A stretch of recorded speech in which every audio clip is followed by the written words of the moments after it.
বিশ্ব কি নতুন যুদ্ধের সাক্ষী হতে যাচ্ছে? ইয়েমেনের ক্ষেপণাস্ত্র কি এবার সরাসরি ইসরায়েলের হৃদয়ে আঘাত হানবে? কারণ ইয়েমেনের সশস্ত্র বাহিনী জানিয়ে দিয়েছে, গাজা উপত্যকায় ইসরায়েল আবারও আগ্রাসন চালালে ইহুদিবাদীদের বিরুদ্ধে শুরু হবে তুমুল যুদ্ধ। এই হুঁশিয়ারির পর কি ইসরায়েল আবারও সেই দুঃসাহস দেখাবে, নাকি আতঙ্কে বাংকারে লুকাবে?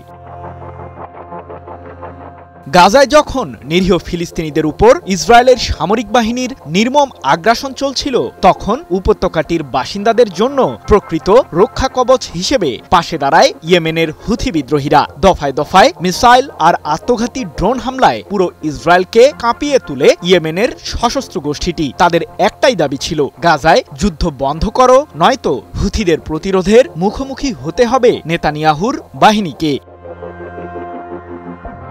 ইসরায়েল যুদ্ধবিরতি ভাঙলে ইয়েমেন কি পুরো অঞ্চল কাঁপিয়ে দেবে?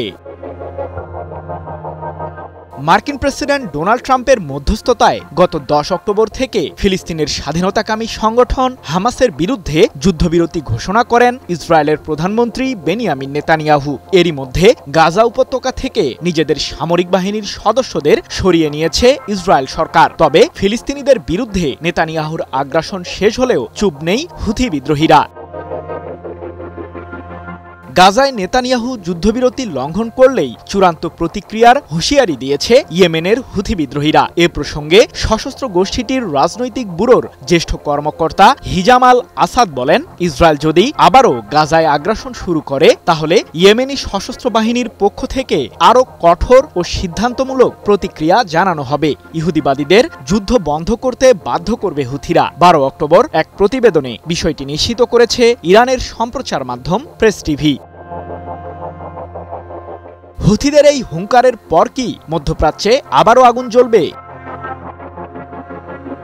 চলতি বছরের জানুয়ারিতে হামাসের বিরুদ্ধে যুদ্ধবিরতি ঘোষণা করেছিল আগ্রাসী ইসরায়েল, কিন্তু সেই যুদ্ধবিরতি শেষ হতে না হতেই আবারও 2 মাস পর গাজায় আগ্রাসন শুরু করে দখলদার নেতানিয়াহু বাহিনী, যার ফলে চলতি বছরের মার্চ থেকে আবারও ইসরায়েলের বিরুদ্ধে প্রতিরোধ বলয় গড়ে তোলে হুথি বিদ্রোহীরা।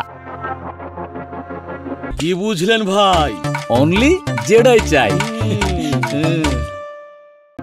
লোহিত সাগরে ইসরায়েলের জ্বালানি ট্যাঙ্কারে মিসাইল হামলা থেকে শুরু করে ইহুদিবাদী দেশটির মূল ভূখণ্ড কেঁপে ওঠে হুথিদের আক্রমণে। তবে পাল্টা জবাবও দেয় নেতানিয়াহুর সামরিক বাহিনী। ইয়েমেনের রাজধানী সানা সহ দেশটির বেশ কিছু অঞ্চলে তাণ্ডব চালায় ইসরায়েলের বিমান বাহিনী।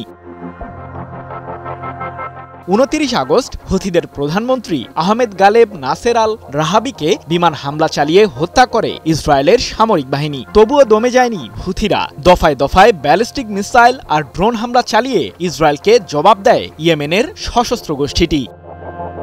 সৃজন মাহমুদ, নিউজ 24।